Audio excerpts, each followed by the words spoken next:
I'm very pleased to welcome here for the first time as new superintendent and artistic director of Teatro Scala, Dottor Tombina, and together with Paolo Besana, who is a director of communication, who've been here in the past, for this special occasion, actually, which we've been repeating now for 3 years, which is the presentation of the new season 25-26 of what we consider the most important Italian theater and one of the most important theaters all over the world.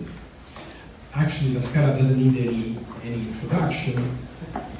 We were discussing with Dottor Tombina that it's in 3 years we'll celebrate 250 years, actually. And I just learned that it was the first public theater, actually, in Europe. La Scala here is an institution that brings Americans in Italy, actually in Milan. So it's very important for us to promote La Scala. I hope that La Scala, maybe then with the help of the institution, can come here to have a big concert next year, because it's a big anniversary, 250 years of United States. Ladies and gentlemen, good evening. He's right, the director of the Italian Institute of Culture, because actually I think the last time the Scala came to the United States, it was 1976. So exactly 50 years ago from the same university. So thanks a lot to remind to everybody of us that the important step of the history of La Scala. Don't confuse, because the orchestra of La Scala, named now Orchestra Filarmonica della Scala, goes around the world independently as an enterprise. As it happens with the Wiener Philharmoniker and the orchestra of the theater. But the theater is done not only by the orchestra, of course the orchestra is an important part, but there are singers, chorus, technicians, dancers, and the last time it was, and I think it was also the first time. So tonight we will speak about our season, but also about some initiatives we have in the States, namely an exhibition together with the Italian Institute in Washington about a movie which was presented yesterday at the Los Angeles French Film Festival, and about an association, the La Scala Association of America.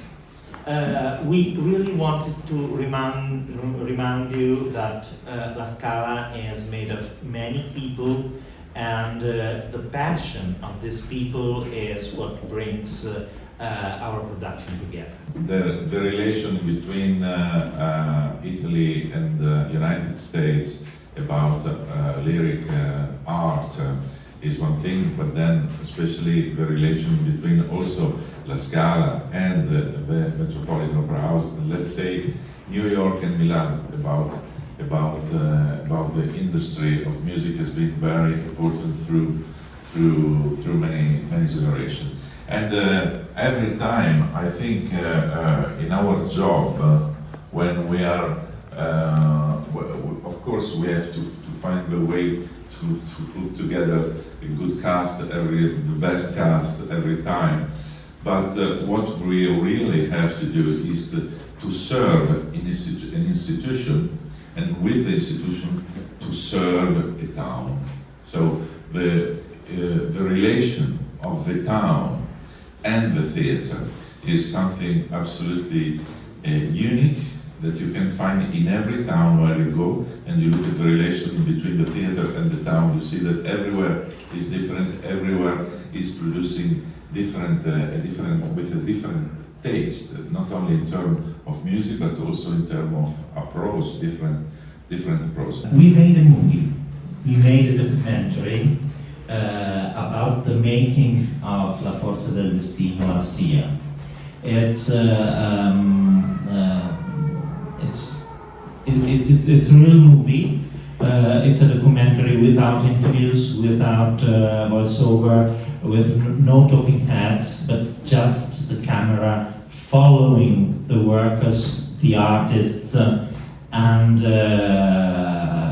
all people from La Scala from 3 months before the first performance of the Forza del Destino until the opening night.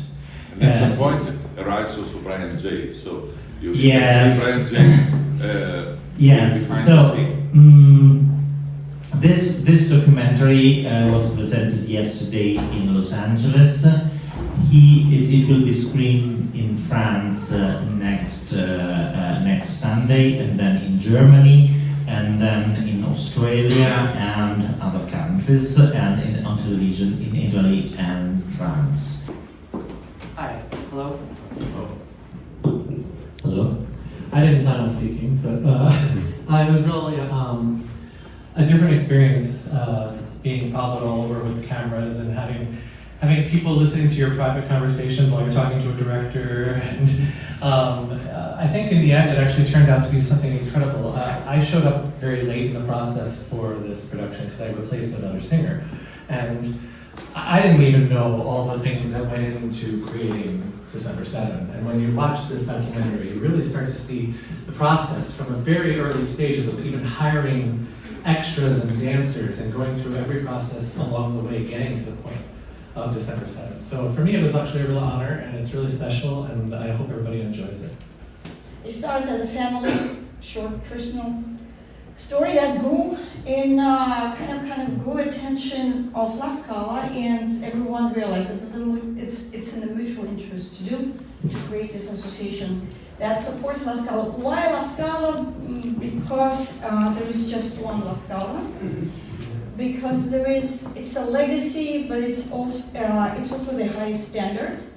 And when you talk about, there is also Met, and without taking anything away from Met or La Scala, you want this, you want to provide the continuity of this kind of art and bring the best from La Scala, which has the standard and the highest stamp of approval, to the United States and vice versa, to bring in something of more of a agile to the 250 years old theater and just up a little bit.